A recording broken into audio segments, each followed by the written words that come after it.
بچپن میں جب کسی شادی میں جاتا اور دلہن اور اس کے گھر والوں کو رخصتی کے وقت داڑیں مار مار روتے دیکھتا تو میں بھی داڑیں مارنے لگتا۔ میرے چھوٹے سے ذہن میں دلہا کا بھیانک تصور بیٹھ گیا۔ کچھ عرصے بعد میری پھپھو کی شادی ہوئی اور پھر وہی منظر میرے سامنے آ گیا، لیکن اب سوال میری اکلوتی لاڈلی پھپھو کا تھا۔ تو سلطان رہی کی مانند ٹریجڈی سین میں دبنگ انٹری مار دی۔ دادا کی لاٹھی کمرے میں سے لایا اور دلہا یعنی پھپھا کے سامنے کھڑا ہو گیا۔ خبردار جو میری پھپھو کو لے جانے کی کوشش کی، میری لاش کے اوپر سے گزر کر ہی لے جا سکتے ہو۔ لیکن میں یہ دیکھ کر حیران رہ گیا کہ جو رو رہے تھے وہی مجھے ہنستے ہوئے پکڑ کر ایک طرف لے گئے اور خود ہی پھپھو کو کار میں بٹھا کر رخصت کر دیا۔ کچھ عرصہ بعد پھپھا کو پھپھو کے سامنے روتا دیکھا تو پوچھا، پھپھا کیا پھپھو اب آپ کو کسی دلہن کے ساتھ رخصت کرنے والی ہیں؟ پھپھا فوراً گھر سے نکلے اور سامنے گلو مٹھائی والے سے آدھا کلو موتی چور کے لڈو لے آئے اور اپنے ہاتھوں سے لڈو میرے منہ میں ٹھونس دیا۔ لیکن پیچھے سے پھپھو نے میری گردن میں زوردار ہاتھ مار کر وہ لڈو نکال دیا۔ میں رونے لگا۔ پھپھا نے یہ کہہ کر میرے رونے کو چوتھا گیئر لگا دیا، بیٹا اب تمہاری پھپھو تمہیں بھی دلہن کے ساتھ رخصت کرنے والی ہیں۔ یہ سن کر میں نے داڑیں مارنی شروع کی۔ کسی شیر نے بھی اتنی داڑیں نہیں ماری ہوں گی۔ یہ دیکھ کر وہ دونوں گھبرا گئے۔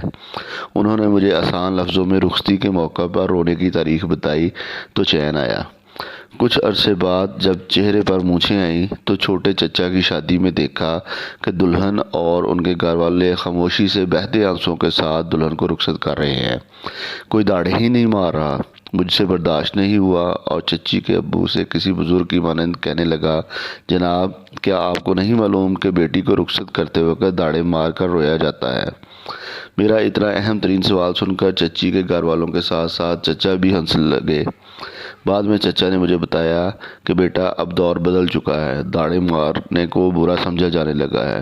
چچا کی یہ بات میں نے گرہ سے باندھ لی۔ کچھ عرصہ بعد میری شادی ہوئی اور جب رخصتی کا وقت آیا تو دیکھا کہ میرے سسرال والوں کی آنکھیں بجائے نم ہونے کے خوشی سے چمک رہی ہیں۔